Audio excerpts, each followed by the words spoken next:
afternoon, everybody. It's me again. My name is Onyinye, and this is Womiba channel. Welcome to Womiba channel. Many people know me as Zodiac Emiro, but if you're not coming from Facebook, my first name is Onyinye. So today I'll be talking about how you can boost your income. I'll also be there are 8 ways you can boost your income. Most of us now are civil servants, business people, and we run some profiles online.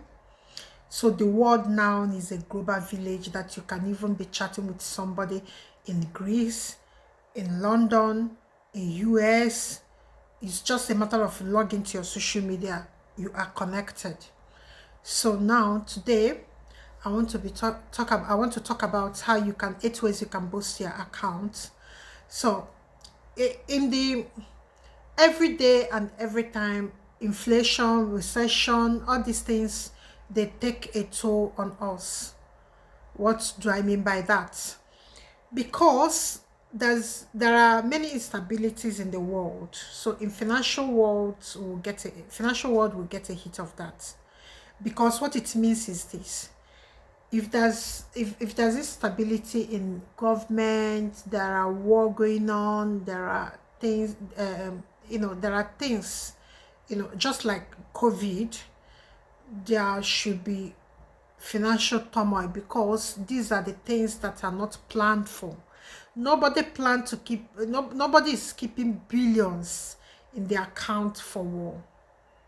Nobody is keeping billions in their account for something like COVID, but it happened. So the world struggled, and here we are.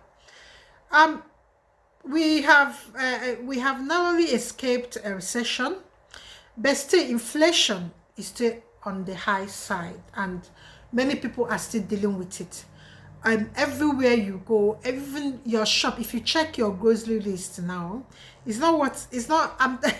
because yesterday I went for shopping. I do shopping once in a month, or sometimes if I need vegetable, then I'll do once a week. Just buy the vegetable on Saturday nights, for the week. So I don't go to shop every time, but I noticed since October 2021, if you have a grocery list, you will notice that when you go to market the next week, maybe if the list says 40 pounds, you'll be getting to 48 pounds. This is it. So and again, your salary is not increasing the way the inflation is increasing, so which means you need a boost to your income. So whatever you're earning, you need something to support it. You need other source of money, other easy avenue you can generate more income to support your main income. So number 1 in our list is acquire more knowledge, education, so that you can upskill. When you upskill, there's always something to offer, and again, it increases your salary. Now you can talk to your manager when you have upskilled, and the way to do it is this. Number 1, the way to do it is either you upgrade your training, or you get some qualifications, or you network for people for your industry opinion and decision makers to notice you, to introduce you, to tell you the secrets about the industry. Sometimes we might be floating in our industry. We will not know the truth, know how to get the next from a point A to point B. So these are the things you should look out for. And again, if you don't know how to go about it, you can speak to your manager. Say maybe you are assistant to somebody. You can say, how can you upgrade to go from this your position to the next position in that career ladder? So your manager have that kind of experience to take you on and educate you, the kind of training you need to have. In most cases, you have to talk to your HR again, ask them, because most of them, they are the one that see the qualifications, see the people, and see what the managers are demanding. It's the HR that see what the manager wants, or the quality of the skills the managers need in any employment, in any job position. So this HR looks after that. So you can ask them, they will be able to direct you. Another thing you can do is to go to career fair. If you go to career fair, if you're in London, you can go to Excel London. You can check any career fair that is coming off there if you're close to London. And there are many other places in UK you can go. If you're in education, they have their career day. If you're in IT, I think they have their career day. There are a lot you can do. There are a lot you can do, to get by, to upskill. So those things will help you upskill. So number 2 is networking. That every industry have their decision makers. Every industry have their decision makers. There's no any industry that doesn't have people that are more popular than others. If you talk of music, you can talk of Jay-Z in the world, Beyonce, Adele, Rihanna. Then, if you talk of modeling, you can talk of Naomi Campbell or Kate Moss, something like that. If I'm sure Kate, somebody. So these are the, there are people. Maybe you are a model, you're working you're working for a firm that paying you small money. You can check how you can follow these people on social media and network with them. Go to their events and mingle with them, and they can expose you to people that might need you and pay you more. So networking is a very good thing. If you are into media and you're into marketing, there are many people as well into marketing that if you're a business consultant, there are business gurus you can go and get in and network with. And I will share a link how you can network from my blog, womibablog.com. I've already written a post about how you can go about to network and get some results. So do check on that and then keep yourself informed. And number 3 is start a part-time business. Okay, now you might have a craft. You know how to do, like, I know how to do candle, I know how to do soap. So I might, if I want to upgrade, although I'm doing candle now, I will do that. If my salary is not coming, I will add that. I will vigorously add that business to me on weekend, like Saturday and Sunday, and even public holidays. You work on it and see whether you can sell it in Etsy. If you're skilled, you can do graphic design, write very well. You can go to freelancing platform. I will put link in this post. You can check the freelancing, how to start a freelancing with no experience. There's a link to that there. You can also check whether you can whether you can use your house, if you can dance or do yoga. You can use your house, get some cleansing, do yoga if it's conducive and you have a space. So you can do it on weekends, Saturday, Sunday. If you can drive, you can become a driving instructor on weekend. There are people that they want to learn driving, they can learn from you on weekends. So these are the issues you have to look at and then make sure that you are getting you are working on yourself to earn more. So number 4 is we as people, sometimes we cannot really do business. This number 3, you can start a side business. Sometimes you can see people, they cannot do business, but there are other things. This is number 4. You can start something that might give you more money than your work. Maybe you are a baker. Can you look at starting from baking for other people, like people that are bakers? They are looking, you can offer them your service. You can go and bake for them.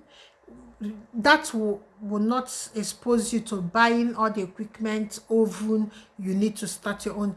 You bake for them. Maybe they pay you for the time, for your time. So that can also help you to get some money to add to your basic pay. Then if you are if you have a very nice house, that you're a woman or a man, you can do child minding on weekend. There are parents that work only on weekends. You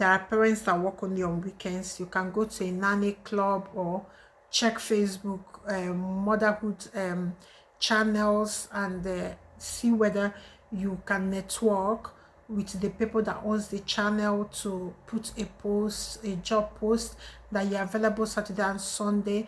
If a woman or a parent is looking for where to keep their child on weekend to go to work, their weekend work, they can come to you. That's an avenue to save money as well. There are things that you don't need to learn. You don't need to, like using your home or even looking after somebody's dog. If you're a lover of dog, there are people that they don't have a dog house. I don't even know what, I think not I don't know what they call it, but it's a dog house. If you have a dog at home and somebody wants to travel, and you have a space where the dogs can stay, sleep, and you can take them for walking. I have somebody that is doing it currently. I don't like dogs, but she likes dogs. She's looking after some older women dogs when they travel or go on holiday. She will take, and in fact every year she's fully booked. And again, she works during the day, but she will lock the dogs, go to work, and when she comes back, she will take them out and stuff like that. And it's not as if somebody stayed she will stay at home minding the dogs, because she has her own dogs. She has her own dogs, and she can look after her own dogs. So why can't she look after this, like 2 or more 3 dogs, take them for walk, feed them, keep them warm till the owners of the dogs go on their holiday and comes back and pick them? There are a lot of things. If you're a man and you can clean somebody's house, or mow somebody's landscape, or garden, or decorate, there are things that comes to men naturally, like painting, housework. Men, they know how to do this thing from young age. So these are the issues. You can look for somebody that is a builder and tell the person that they are ready to work Saturday and Sunday, and the person will not take you or give you some job from. So you're not paying for any advert or something. You are paying, they will pay you for your hour. You're not investing money on it, but you're earning to add to your income. Then these are opportunities open for you. Whatever works for you in this category is good for you to get some money in and support your main income. So number 5, negotiate your salary. Sometimes we shy away from talking to our manager. We shy away from talking to our directors that we need a pay raise, because obviously they are seeing the inflation. They are in the country. They manage their finances. They can see what is happening. So whatever they are paying you, you are spending more. So probably your service, you need to twerk something, you need some training, or you need to be promoted. There are things, if you've put years in the job, at least you have mastered it. Or if you've not mastered it, start thinking of it. Start thinking of where you'll be valuable in your team. Start thinking of where your team cannot do without you, so that your managers will notice that without you there's a gap. So these are the ways that you can use to these are the points you can lay on the table for your managers, then they can put you where you belong and pay you more. So number 5 is looking for a new opportunity. Sometimes we don't like to change because change is constant, but that's is difficult, it's challenging for most people, because you might be earning this in this company, but when you change, you can see that there's a company earning more. I have a nurse that told me that she was working in a care home in this UK. So she got that there's a place that close to where she was working that they are paying with more than 3 hours per hour. So what she did after her probation is to make sure that her reference will come up from that company. Then she applied to the other company. So because she was asking questions, she's talking to people, she's looking at internet to know what is going on around her, to know who is recruiting, to know how much they are paying, to know the quality of training they are demanding. These are the things you have to look out for, because sometimes all we do is complain. All we do is complain, complain, complain. We don't look for the opportunity. We are waiting for the opportunity to come to us. Sometimes it doesn't work that way. You have to go out and look through the window, through the door, through the hole, anywhere, and get what you want.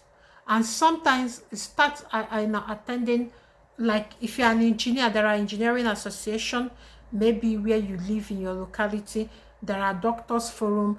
Start interacting with your professionals like you. They know more, they have information that you might not have. So this will still help you when the opportunity is open to you. You know that there are people that can support you, because it's not easy. You need support at one time or the other. You need support. And then number 6 is invest in assets. Sometimes you don't save for saving sake. You save because you have a saving goal. And if people mix these things up, because what it is this: if you're saving for saving sake, inflation will be wiping the yield in your savings. So it will not, but if you invest it in an asset, it will be yielding. And again, instead of inflation wiping it, it will be yielding more than inflation rates. So that's why millionaires make their money. They invest in assets so that the assets can yield at a time. And the long term you go about investing is the only way you can secure a good investment, a return of investment for your money you have invested. Always look out for long term. Any short term, most short term investment return of investment, any high rates of return of investment that are short term is very, very, very, very should be very, very questioned, because the longer your money stays is the longer time that it will make sense as regards to finance and yield. It will yield more during the long time. Anything, put in this and get this in the next hour is no good. A short period of time, somebody is telling you that return of investment will be 50%. It doesn't make sense. Stay away from such things. Always think long term when you're investing.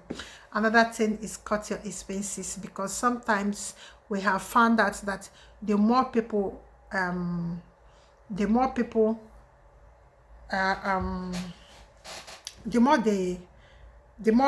they buy things they don't need, they waste money. The more they do things with money that they don't necessarily need, they waste the money. And when you start wasting money, even per group, per pressure can help. Maybe there's a holiday plan, you use your savings to go to this extravagance holiday that you don't need, and when the bills start coming and the effect of that recklessness and things will happen, always know where your a salary grade can take you and where it will not take you. Always ensure that you're not spending above your means, because that's where we will start having problem.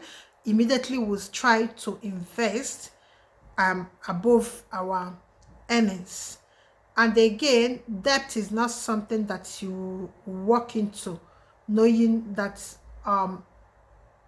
you will be paying more money than you will be using to invest in yourself and in your family if you have one. So it is always better to stay away from debt. It is always better to stay away from debt, because if you don't save your money or manage your money well or cut your expenses, you might find yourself in a very, very big financial crisis that you cannot even manage. So it is always good to check out these, broad lines that we are not emotions doesn't allow us to see. Always think before you click that enter.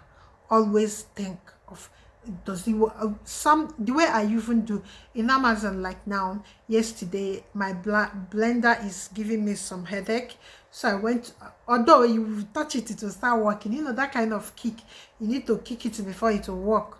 So I went to Amazon, I check, I